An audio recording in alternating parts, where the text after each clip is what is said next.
On va ouvrir avant d'aller en prière dans Marc 11. Marc 11, et nous allons lire le verset 1er. Marc 11, verset 1er. Il est écrit ceci: lorsqu'ils approchèrent de Jérusalem et qu'ils furent près de Bethphagée et de Béthanie, vers la montagne des Oliviers, Jésus envoya 2 de ses disciples en leur disant: allez au village qui est devant vous. Dès que vous y serez entrés, vous trouverez un ânon attaché, sur lequel aucun homme ne s'est encore assis. Détachez-le et amenez-le. Si quelqu'un vous dit: pourquoi faites-vous cela? Répondez: le Seigneur en a besoin.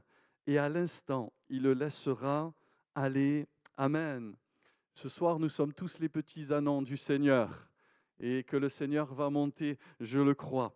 Au verset 12, le lendemain, après qu'ils furent sortis de Béthanie, donc le Seigneur a utilisé ce petit ânon. Ensuite, Jésus eut faim, il est dit, verset 13, apercevant de loin un figuier qui avait des feuilles, il alla voir s'il y trouverait quelque chose, et s'en étant approché, il ne trouva que des feuilles, car ce n'était pas la saison des figues. Prenant alors la parole, il lui dit: que jamais personne ne mange de ton fruit. Et ses disciples l'entendirent.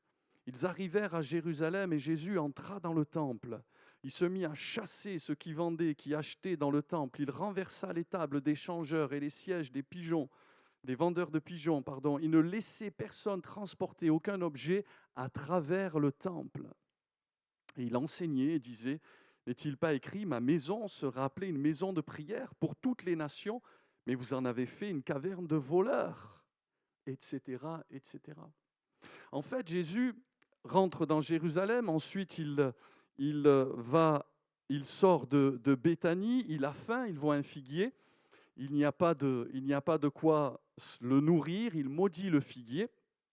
Et ensuite, arrivé à Jérusalem, l'Écriture dit qu'il va se mettre à chasser ceux qui vendaient dans le temple. On connaît ce récit où Jésus va exercer un peu son autorité. Mais je crois toujours dans l'amour. Et là, il va signaler, indiquer cette parole d'Ésaïe: ma maison sera appelée une maison de prière pour toutes les nations. L'Église, vous le savez, ce soir c'est une réunion de prière, c'est une maison de prière. C'est avant tout une maison de prière. Et c'est une maison de prière pour toutes les nations, pour tous les hommes, pour toutes les femmes. J'allais dire pour tous les hommes et toutes les femmes de toutes les couleurs. Vous savez que nous ne sommes pas racistes, nous les chrétiens. Nous ne sommes pas pour la séparation. Vous savez que dans le ciel, Bible dit qu'il y aura des hommes de toute langue et de toute tribu. Dans le monde ici-bas, on aime bien séparer les choses. On parle de ségrégation raciale. Je crois qu'il peut y avoir parfois même dans les cœurs, dans l'Église, une forme de ségrégation. Elle peut être raciale, la séparation, bien sûr, mais la maison de Dieu, elle n'était pas que pour les Juifs. Elle n'était pas que pour le peuple choisi au départ, mais elle était pour toutes les nations. Jésus n'est pas venu simplement sauver les Juifs. Le salut vient des Juifs, mais Jésus est venu sauver tous les hommes. La Bible dit: car Dieu a tant aimé le monde qu'il a donné son Fils unique, afin que quiconque croit en lui ne périsse point, mais qu'il ait la vie éternelle. Il y a aujourd'hui dans notre pays, je crois, des tensions. Quand vous regardez les informations, vous voyez que certains politiques dressent les hommes les uns contre les autres. C'est mon pays, la France. J'en sais rien, moi je ne suis pas là pour faire de politique. Mais ce que je sais, c'est qu'aux yeux de Dieu, il n'y a pas de différence. Je sais que dans la maison de Dieu, que l'on soit blanc, que l'on soit noir, que l'on soit jaune, rouge, vert, même limite un peu bizarre, on est aimé du Seigneur. Le Seigneur, la maison de prière, c'est une maison de prière pour toutes les nations. Et devant Dieu, il n'y a pas de considération de personne. Quand Dieu s'est révélé à notre bien-aimé Pierre, un bon juif, il était en prière, il va avoir une extase, et le Seigneur va lui dire, Pierre, lève-toi, tue et mange. Et puis il va dire, non Seigneur, car jamais rien d'impur n'est entré en moi. C'était un bon juif.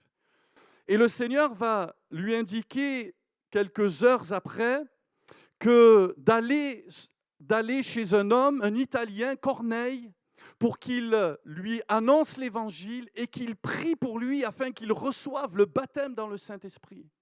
Et Pierre va être étonné de ce que le baptême du Saint-Esprit, de ce que le salut va aller atteindre les nations, tous les hommes.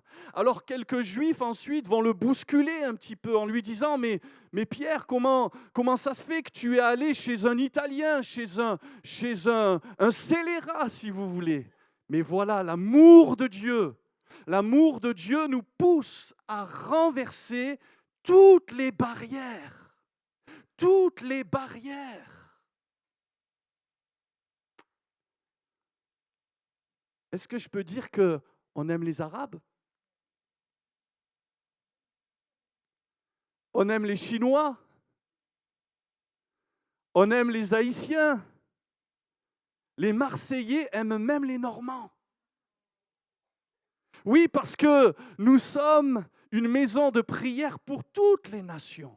Il n'y a donc pas de considération de personne. Et vous voyez, Pierre va dire cette parole, elle est importante. Parce que dans la vie, il y a des choses qui s'apprennent, qui ne sont pas innées. Parce que Pierre avait appris en tant que bon juif à aimer les gens qui lui ressemblaient. Et naturellement, ça c'est très naturel, on va vers les gens qui nous ressemblent. Vous n'êtes pas comme moi? Aujourd'hui, j'ai un collègue pasteur gitan qui est venu me visiter à la maison et ils sont bien ensemble, n'est-ce pas? Mais au ciel, il n'y aura plus les gitans d'un côté. Au ciel, il n'y aura plus les blancs et les noirs. Au ciel, on sera tous ensemble. Parce que la Bible dit que ma maison sera appelée une maison de prière pour toutes les nations. Donc, il est important que ceux qui viennent au milieu de nous se sentent à l'aise. Et donc, disais-je, il y a des choses qui s'apprennent, qui ne sont pas innées. Naturellement, on va vers les gens qui nous ressemblent.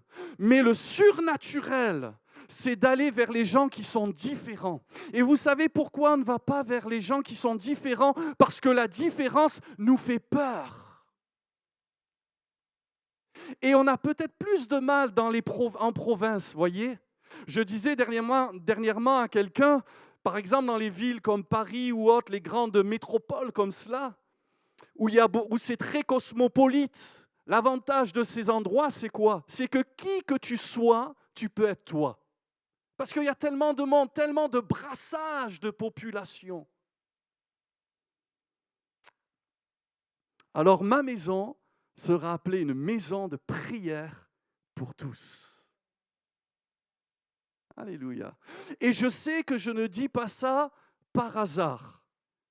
Je sais qu'il y a parfois des croyants, des chrétiens, qui ont du mal avec la différence. Et c'est pour ça que Pierre dira lui-même, j'ai appris à ne pas faire de favoritisme.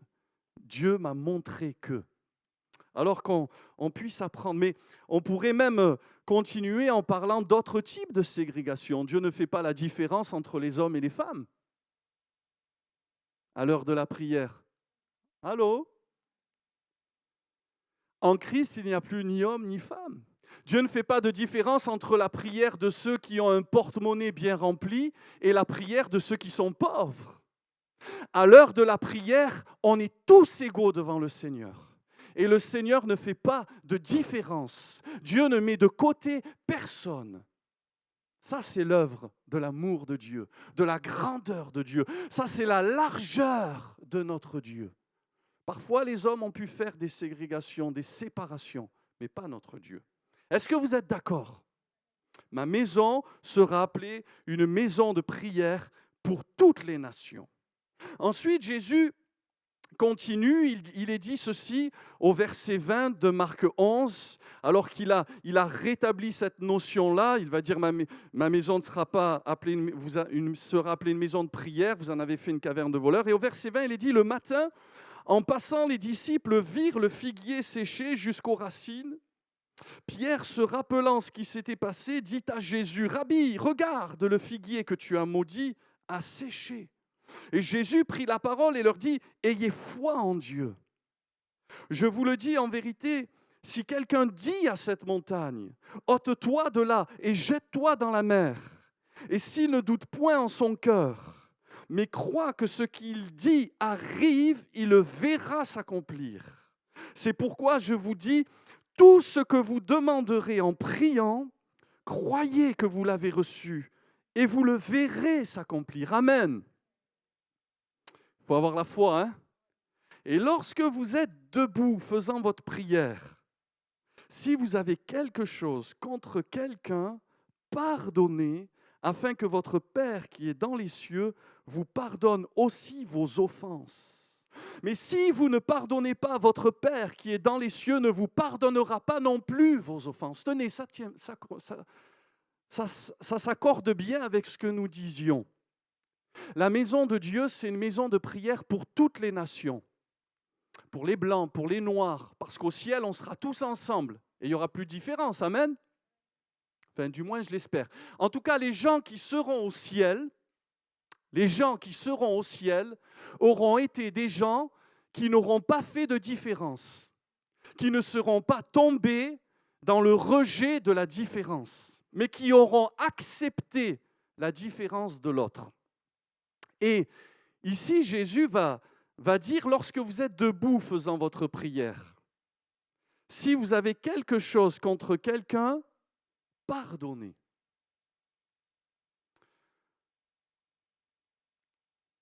Vous savez, il est plus important, plutôt que les prières que nous faisons, ce que nous sommes.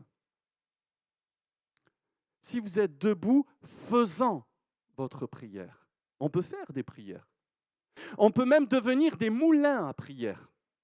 Puisque Jésus dira, ne vous imaginez pas qu'à force de paroles, vous serez exaucés. Ce n'est donc pas seulement ce que je dis qui compte. Parce que je peux dire des choses que je ne pense pas, comme je peux penser des choses que je ne dis pas. Mais des fois, je peux dire des choses. Je peux dire, « Hey, Michael, je t'aime. » Mais en fait, le détester dans mon cœur. Ben, vous faites comme ça. Mais moi, je vous dis, c'est ça, la vérité. Ma maison sera appelée une maison de nation, de prière pour toutes les nations. Quand je vous dis qu'il y a des chrétiens qui sont racistes, quand je vous dis qu'il y a des chrétiens qui votent le Front National, je le dis. On ne mettra peut-être pas cette partie-là sur Internet. Mais c'est grave, parce que ça pousse à la haine, ça pousse au rejet, et ce n'est pas le cœur de Dieu. L'esprit de la grâce, c'est l'ouverture, c'est l'accueil de l'autre. Oui, oui, je sais que je parle à des cœurs là. Moi, vous savez, mon meilleur ami dans le monde, c'était un arabe. Et un de mes meilleurs amis, pasteur, c'est un arabe, qui est à Cagnes-sur-Mer, qui en plus est très gentil.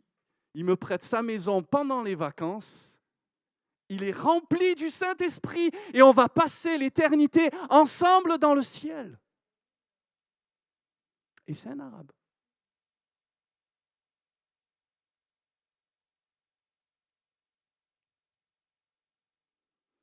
J'ai grandi, moi, dans une période de ma vie avec des étrangers.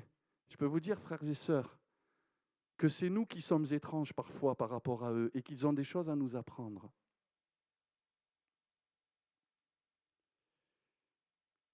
Maintenant, c'est important de le réaliser. Et puis, il est dit de pardonner parce que ce que nous disons peut être en décalage avec ce que nous sommes.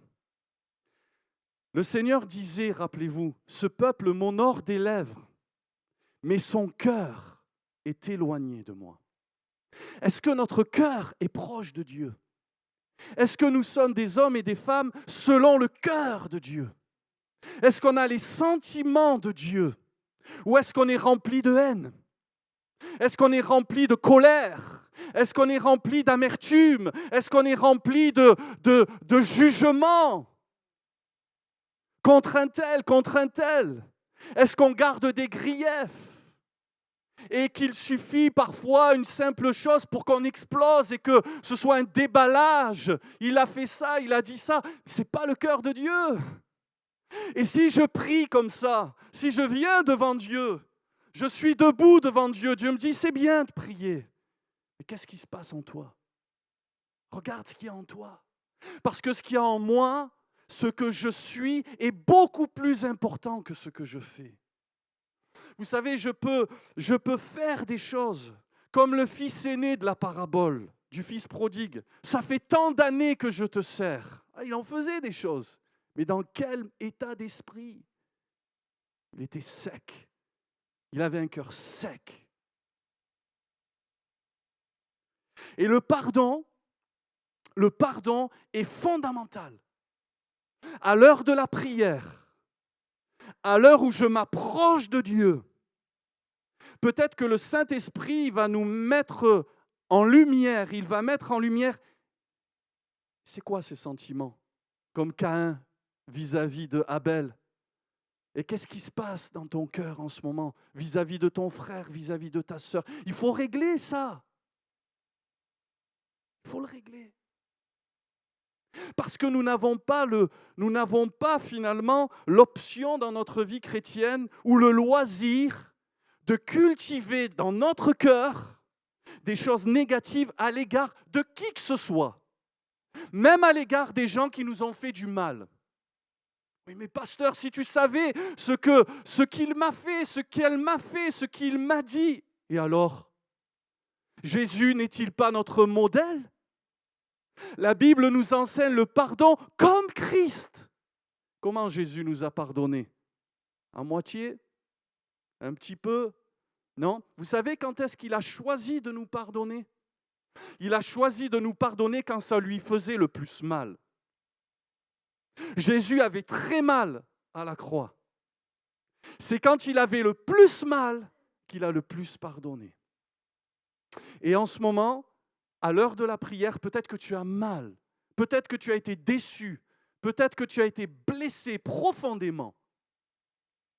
Mais ce que tu fais sera toujours inférieur à ce que tu es. Parce que ce qui compte pour le Seigneur, ce n'est pas ce que je fais, faisant des prières. Ce n'est pas ça seulement. C'est la manière dont je fais les choses. C'est l'état d'esprit qui m'anime quand je fais les choses. C'est ce qui se passe au fond de mon cœur. C'est ça qui compte. C'est les sentiments avec lesquels je fais les choses. Je parlais dimanche matin au premier culte de l'unité. Mes amis, l'unité, c'est la clé, une des clés du réveil. Je ne peux pas venir dans l'église, je ne peux pas venir prier, je ne peux pas venir chanter des louanges si dans mon cœur, il y a des choses qui ne sont pas belles devant notre Dieu. Dieu est amour. Amen. Dieu est amour. Et les vrais chrétiens aussi. Pas les faux chrétiens, les vrais chrétiens. Ce sont des gens qui ont pardonné. Ce sont des gens qui ne reviennent plus sur les griefs et qui font bien sûr tous leurs efforts aussi pour ne pas blesser. Parce qu'il ne faut pas toujours se placer en victime. On est parfois aussi les auteurs. Pas toujours volontairement, enfin jamais, je l'espère, volontairement. Et le pardon est essentiel parce que si nous ne pardonnons pas, non seulement nos prières seront sans effet, frères et sœurs, mais c'est plus grave que ça. On ne sera pas sauvé. On ne sera pas sauvé. Si je ne pardonne pas, la Bible dit, de tout mon cœur, pas à moitié là, hein, de tout mon cœur, je ne serai pas sauvé. Ce n'est pas moi qui le dis, c'est Jésus. Si vous ne pardonnez pas, votre Père qui est dans les cieux ne vous pardonnera pas non plus vos offenses. C'est pour ça qu'il est dit, pardonne-nous nos offenses, comme nous pardonnons aussi à ceux qui nous ont offensés. Donc Jésus dit, lorsque vous êtes debout faisant votre prière, c'est bien ce que tu fais, mon frère, ma sœur. Je connais tes œuvres, disait le Seigneur à une église. Mais ce que j'ai contre toi, c'est que tes œuvres, elles sont plus alignées sur ton cœur. Tu as abandonné ton premier amour. Vous savez, quand on est amoureux de Jésus au commencement, vous vous rappelez comment on était quand on s'est converti? Wouhouhou! On aurait embrassé même une vache. Oui, les gens vaches, on les aimait. Mais avec le temps, on a perdu notre regard. On peut perdre, frères et sœurs, ces sentiments-là. Et c'est pour ça qu'il faut toujours se remettre en question. Il ne faut jamais prendre non seulement notre salut pour acquis, mais l'onction aussi pour acquis. Parce que souvent on dit, Seigneur, remplis-moi, remplis-moi, remplis-moi, remplis-moi. Ok, tu aimes la plénitude, c'est bien, mais qu'en est-il de la qualité? Parce que la quantité, c'est une chose, c'est bien, Dieu, pouvoir, puissance, quantité, mais qualité. Est-ce que ton onction est toujours fraîche? Est-ce que ton onction est toujours une onction de qualité? Ou est-ce qu'il n'y aurait pas eu les petites mouches de la rancune, des vieilles rancunes? Vous savez, des fois, il y a des gens qui disent « j'ai une dent contre toi ». Ce n'est plus des dents, hein, certains. C'est des pitbulls. Je suis au milieu d'un peuple, disait David, de gens qui ont pour langue des lances, des glaives. Il ne doit pas en être ainsi au milieu de l'Église de Jésus. L'Église de Jésus, c'est là où le Saint-Esprit demeure. C'est là où on doit faire tous nos efforts pour être des instruments, des artisans, des bâtisseurs d'amour. Alléluia! Alors, deux principes tout simples. Ma maison sera appelée une maison de prière pour tous, y compris pour ceux qui ne me ressemblent pas. Et là, on peut en dire des choses. Et puis la deuxième chose, c'est que ce que je suis parle plus fort devant le Seigneur que ce que je fais, que ce que je dis. C'est comme la foi. Vous savez, je peux dire « j'ai la foi !» Mais Dieu, il voit ce qu'il y a dans mon cœur. Dieu, il voit où j'en suis au niveau de la foi et de la confiance. Encore une fois, je peux faire des grandes déclarations et trembler à l'intérieur. Et ne pas être si fort que cela. En fait, il faut retrouver l'essence de la réalité de ce que Dieu veut que nous soyons. Participants de la nature divine. Ce n'est plus moi qui vis, c'est Christ qui vit en moi. C'est ça la puissance. Quand on vit les choses dans la réalité, le fruit de l'esprit. Je fais cette prière souvent. Seigneur, apprends-moi. Pas simplement à ne pas faire de favoritisme, mais encore que c'est important pour un homme de Dieu. Mais apprends-moi à vivre selon ton esprit, à marcher selon ton esprit. C'est important. Parce que je peux prier, je peux faire des prières, mais Dieu voit ce que je suis à chaque instant. Et Dieu voit ce que je pense. Dieu voit mes sentiments. C'est important, frères et sœurs. Vous êtes d'accord? Même si vous n'êtes pas d'accord, ce n'est pas grave. Je prêche la bonne parole de Dieu. Alléluia! Est-ce qu'elle n'est pas bonne, la parole de Dieu? Même lorsque celle-ci, elle vient un petit peu nous chatouiller les extrémités, mais c'est important de se remettre en question parce que, vous savez, nous allons entrer dans une période d'élection présidentielle. Soyez éclairés, frères et sœurs. Soyons éclairés pour faire le choix que le Saint-Esprit nous poussera à faire. Et c'est très, très important.